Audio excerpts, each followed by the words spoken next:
అమ్మగారికి అయ్యగారికి వందనాలు. నేను విజయవాడ ఉన్నామని 3 నెలలు ఉండపోయి నాకు జ్వరం వచ్చింది, దగ్గు వచ్చింది. ఏది నాయన హాస్పిటల్కి పోయినా, గవర్నమెంట్ హాస్పిటల్కి. అమ్మా ఇది టీబీ నమ్మన్నారు. టీబీ నాయన ఈ టీబీ నమ్మ అయితే ఎట్ట చేయాలి నాయన, నా భర్త లేడు, పెళ్ళికి ఎదిగిన కొడుకు లేడు, నీ చెప్తే నాయన అని రేవిట్లు ఇచ్చి మరుసనాడు ఇంటికి వచ్చిన. నైట్ ప్రార్థన చేసుకొని నాయన నాకెవరు లేరు, దిక్కు లేదు అండి, నా కూతురు ఒక్కటి ఒంటరి ఏడుస్తుంది ఎదరిలో కూడా, నీ చెప్తే అది తగ్గిలేదు, నీ కాడికి తీసకపోయి నాయన నాకెవరు లేరు అని అన్నాను. మళ్ళీ మరుసనాడు వెళ్ళిపోయినా. ఆయన ఆత్మను చూపెట్టిండు నైటు, నీకేం కాదు నేను చదువుపరుస్తాను అన్న తెల్లంగా అని వచ్చిండు ఆయన. నాయన మరి నీ చెత్తమని వెళ్ళిపోయినా. పోజంగా అన్నీ మళ్ళీ ఎక్స్రే తీసినారు, మళ్ళీ ఎక్స్రే తీసారు. చూపించుకుంటే రక్తపరిచాయి.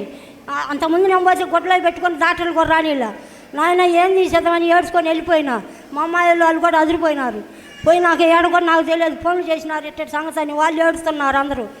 నేను నీ చెత్తం అయితే మరి నాకు ఎవరు లేడు, భర్త లేడు, కొడుకు లేడు, ఒక్క కూతురు వంటది, నువ్వు ఎట్ట చేస్తాడు నన్ను ఉంచుతో నీ కాడి చేసి బతపడుకున్నాను. ఆయన పోతే మరుసనాడు మాస్టర్ కూడా ఇలా ఏమి లేదని రిపోర్ట్లు ఎన్నికిచ్చిండు. ఏమి లేదన్నారు, ఏమి లేదని రిపోర్ట్, ఏమి లేదు, ఏమి లేదు, లేదు లేదు లేదని ఇచ్చిండు ఆయన. నా సంతోషపడి అసలు గంతులేస్తున్నావు. హల్లెలూయా. ఏమి లేదు, ఏం చెబుదామని చెప్పలేకపోయినా. చెబుదామంటే మోకాలు నొప్పి, గట్టిగా చప్పట్లు కొడదామా, నొప్పులు వచ్చింది. ఆయన నీ చెప్తున్నాను యేసయ్యకే మహిమ. పాస్టర్ వందనాలు. మా అబ్బాయికి కూడా గుండెల్లో ఏందో దడదడగా ఉన్నదని హాస్పిటల్కి తీసుకెళ్తే కొంచెం ఏందో ప్రాబ్లం ఉన్నదని చెప్పారు. తర్వాత మళ్ళీ ఒక 20 రోజులు వెళ్ళిన తర్వాత మళ్ళీ హాస్పిటల్కి వెళ్తే దడ లేదు, ఏం లేదమ్మా, బాగుంది మీ అబ్బాయికి, ఏ ప్రాబ్లం లేదు, అదేమి వేడి వల్ల వచ్చింది ఆ దడ, అదేం కాదు అని చెప్పి మంగళవారం వచ్చి ప్రార్థన చేసి నేను సాక్ష్యం చెబుతాను ప్రభువా, నేను ప్రార్థన చేసుకున్నా, దేవుడు నా కొడుకును స్వస్థపరిచాడు. Amen. Hallelujah. Praise the lord. వందనాలు. కాలు నొప్పి, కాలు దడదడ వణుకుతుంటే ప్రార్థన చేసి ఇప్పుడు తగ్గిపోయింది. ఇప్పుడే తగ్గిపోయింది కాలు నొప్పి. గట్టిగా చప్పట కొడి గట్టిగా దేవుని మహిమ పొరుద్దాం. యేసయ్యకే మహిమ. అమ్మగారికి అయ్యగారికి వందనాలు. నేను 10 వారాల నుంచి వస్తున్నా. నాకు నెత్తురు విరోచనాలు పెట్టినాయి, తగ్గిపోయినాయి. నెత్తురు విరోచనాలు తగ్గిపోయినాయి, అంతేనా? తగ్గిపోయింది. ఎవరు బాగు చేశారు? యేసయ్య. గట్టిగా చప్పట కొడి దేవుని మహిమ పొరుద్దాం. అమ్మగారికి అయ్యగారికి వందనాలు. 5 వారం నుంచి వస్తాను ఎక్కడికి. నేను కాలు 2 మోకాలు నొప్పులు, బొసు కూడా ఎక్కలేకపోయినాను. మంగళవారం ప్రార్థన బొమ్మ తగ్గిపోద్ది అన్నారు. ఇందాక నువ్వు ప్రార్థన చేసినప్పుడు పైకి లేడినమ్మన్నాము, నేను లేచినాక మోకాలు నొప్పులు తగ్గిపోయినాయమ్మా. ఇప్పుడే వెంటనే ఎవరు బాగు చేశారు? మోకాలు నొప్పులు వెంటనే తగ్గిపోయినాయి. పెద్ద పాప బొట్ట కమ్మలు, 2 జాతల బొట్ట కమ్మలు గొలుసులు పెట్టిందంట. నాకు అది తెలియదు. తెలిసి మా పాప తీసుకొచ్చి నాకు ఇస్తే గొలుసులు పెట్టాను. గొలుసులు పెడితే మా పాప డ్యూటీలో ఉండి ఇంటికి వచ్చింది. 7 అయింది. 7 అయ్యి అమ్మ బుట్టకమ్మలు దాంట్లోనే అని చెప్తే ఆ బుట్టకమ్మలు అయితే లేకపోయేసరికి గొలుసులకు పెట్టా. ఇంకా సంతకాడ వచ్చి చూసుకొని మా బుట్టకమ్మలు ఉండింటే నా మీద నెపం పడిద్ది, అమ్మ లేవు, నేను గొలుసులుంటేనే పెట్టాను అని చెప్పా. అమ్మ నీ మీద అనుమానం ఏం లేదు, కానీ ఎట్లా పోయినాయో ఏమైనా దిగులు పడి రాత్రి తెల్లవాళ్ళు ప్రార్థన చేసుకున్నాం. మా 2వ పాప తెచ్చింది. అవి తీసుకొచ్చినా కూడా ఆ పాపతో జిప్పేది లేదంటుంది. తర్వాత పెట్టి వచ్చినాక తెల్లవారు ప్రభు మంగళవారం సాక్ష్యం చదువుతాను ప్రభు ప్రార్థనకి వెళ్ళింటే తెల్లారుజామున వాళ్ళ ఇంటమ్మటే ఉన్నాయంట. వాళ్ళ ఇంటమ్మటే ఉన్నాయని పోయినాయి, మళ్ళీ అక్కడే ఉన్నాయి అన్నారు. దేవుడు నీ మీద నింద రాకుండా దేవుడికి కాపుదల. ఓకే, గాడ్ బ్లెస్ యు అమ్మా. గట్టిగా ప్రియమైన యేసయ్యకు వందనాలు. అమ్మగారికి అయ్యగారికి వందనాలు. నాకు మోకాలు వాసింది, గిరగ తగ్గితే మంగళవారం ప్రార్థనకి వస్తాను. అవాపు తగ్గిపోయిందమ్మా. గట్టిగా చప్పటి కొట్టి. అది కూడా తగ్గితే వస్తాను. చెవి నొప్పి కూడా తగ్గిపోయింది. బండలు పడి ఏళ్ళు నలిగినాయి, వెనుక చెట్లు అవి కట్టుకొని తగ్గితే ప్రార్థన మంగళవారం ప్రార్థనకు వస్తాను. 7 వారాలని దేవుడు సమస్తము బాగు చేశాడని చెప్తున్నారు. చేతికి ఉన్నటువంటి ఆ నొప్పులు తగ్గిపోయినాయి, చెవిలో నొప్పి తగ్గిపోయింది, వాపు తగ్గిపోయింది. గట్టిగా చప్పట కొడి గట్టిగా దేవుని మహిమ పొరుద్దాం. పాస్టర్ అన్నగారికి, పాస్టర్ అమ్మగారికి వందనాలు. నాకు 6 నెలల క్రితం 2nd మంత్ ప్రెగ్నెన్సీ అబార్షన్ అయిపోయింది. ఇంకా కడుపుల నొప్పి తగ్గలేదని హాస్పిటల్కి వెళ్తే ఇది ఎక్టోపిక్ ప్రెగ్నెన్సీ అమ్మ, హై రిస్క్ ప్రెగ్నెన్సీ అన్నారు. మార్కాపురంలో స్కానింగ్ తీపిస్తే అలా చెప్పారు. వెంటనే ఒంగోలు రిమ్స్కి పంపించారు. అక్కడికి వెళ్ళే టైంలో అమ్మ ఇక్కడ తెచ్చిన ప్రేయర్ ఆయిల్ పొట్టకంతా పూసి నోట్లోకి తాపిచ్చింది. అక్కడికి వెళ్ళిన తర్వాత ఒక గంట సేపు స్కానింగ్ తీసి లేదమ్మా నార్మల్ అబార్షన్ అయిపోయింది అని చెప్పారు. నార్మల్గానే అయిపోయింది. హాస్పిటల్స్ మారేవు. అక్కడికి వెళ్ళిన తర్వాత ప్రేయర్లు రాశారు. ప్రభువు ఆ బిడ్డను తాకాడు. దేవుడు అద్భుతముగా ఏ విధమైనటువంటి ఇబ్బంది లేకుండా ఆ బిడ్డకు తోడుగా ఉన్నాడు. గట్టిగా చప్పట్లు కొట్టి గట్టిగా దేవుని మహింపరుద్దాం. హల్లెలూయా. అలాగే ఇప్పుడు 4th మంత్ ప్రెగ్నెన్సీ, ఈసారి అబ్బాయి పుట్టాలని మళ్ళీ ఇప్పుడు 4th మంత్ ప్రెగ్నెన్సీ. దేవుడు నీకు స్వస్థతనిచ్చాడు.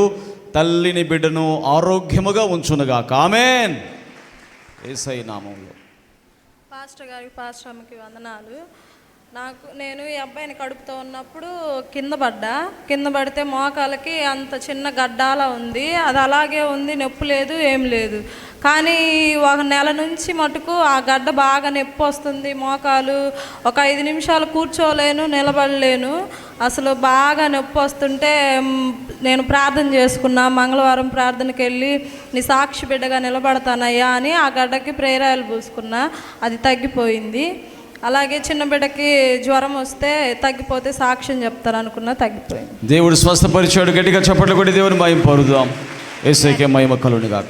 వందనాలు అయ్యారు. నాకు కాళ్ళు నొచ్చుకున్నది. ఇందాక ప్రార్థన చేసినప్పుడు ఆ కాళ్ళు నొప్పులు తగ్గినాయి. ఇప్పుడే తగ్గిపోయిందమ్మా. ప్రార్థన చేస్తుంటాను. ఎవరు బాగు చేశారు? దేవుడు. యేసయ్య. పాస్టర్ గారికి వందనాలు. నేను ఆటో ఎక్కడానికి కూడా కాళ్ళు బాగా నొప్పిగా ఉంటే ఆటో కూడా ఎక్కలేకపోయినా ఇక్కడికి వచ్చినాకే సాక్ష్యం చెప్పుకుంటానన్నా. కాళ్ళు నొప్పులు ఇప్పుడు తగ్గిపోయిందమ్మా. తగ్గిపోయింది. ఎవరు బాగు చేశారు? యేసయ్య బాగు చేశాడు. కాలు జల తండ్రి దేవుడు యేసయ్య ప్రార్థన చేసుకున్నా. నాకు ఎదిగిపోతే చెప్పుకుంటానండి, చెప్పుకున్నాను. జల తగ్గిపోయిందంట. గట్టిగా చప్పట్లు కొట్టి దేవుని మహిమ పరుద్దాం. యేసయ్య నామము నాకు మహిమ కలుగునుగా. దేవుని వెంటనే చెప్పు. ఏంది పెద్ద పొడుగు రాసుకొచ్చావు? అదంతా చెప్తావైంది. లేదు నాన్న, చెప్పు. లేదు నాన్న, ఒక్క నిమిషంలో చెప్పాలి. నేను 4వ తారీఖు 11వ నెల మంగళవారం వచ్చాను. వచ్చినప్పుడు నా పరిస్థితి తల్లో నెమ్మది లేదు, చికాకుగా ఉంటుంది, ఆందోళనగా ఉంటుంది. రాత్రిపూట సందకాడ కాసేపు నిద్ర పట్టుదిక లోగడ నేను చేసిన పాపాలన్నీ కూడా దుష్టుడు రాత్రివేళ నాలోని తీసుకొచ్చి కలవరం, నాలో నిద్రలేదు, శరీర సంబంధంగా ఆయాసంగా ఉంటుంది. ఇక్కడికి వచ్చాను. దేవుని దాసులు ప్రార్థన చేశారు. నాకేం తగ్గిందంటే రాత్రిపూట నిద్ర ఇచ్చాడు దేవుడు. నిద్ర పడుతుంది. స్తోత్రం, నిద్ర ఇచ్చాడు. కళలు లేవు నాన్నక, కళ్ళేం రావట్లా. ఇంకా 2 ఉన్నాయి నాన్న. శరీరంలో ఆయాసం ఉన్నది, నెమ్మది లేదు. అది కూడా దేవుడు తొందరగా స్వస్థపరుస్తాడని ఇక్కడ సాక్ష్యం చెప్పాలని ఆశపడుతున్నా. గట్టిగా చెప్పండి. రైట్. కాలు నొప్పి కొట్టి వచ్చి సాక్ష్యం చెప్తాను. కాలు నొప్పి తగ్గిపోయింది. గట్టిగా చెప్పండి కూడా దేవుని మహిమ పరుద్దాం. పాస్టర్ అమ్మకి, పాస్టర్ అయ్యకి వందనాలు.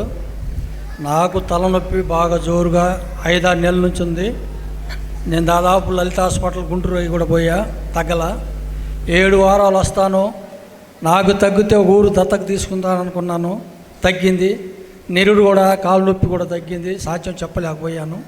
దేవుడికి వందనాలు. మీకు అందరికి బాగు చేసింది ఎవరు? నా యేసయ్య. ఆయన యేసయ్య, నా యేసయ్య. ఆమేన్. 2 నెలల క్రితం నా టాటా వేసి బాడీ కంపితే ఏరే అతను తాగి బండి పడేశాడు. 10 మందికి దెబ్బతలే. దేవుడు నన్ను దీవించి ఒక్కరు కూడా ప్రాణభయం లేదు, ప్రాబ్లం ఏం లేదు.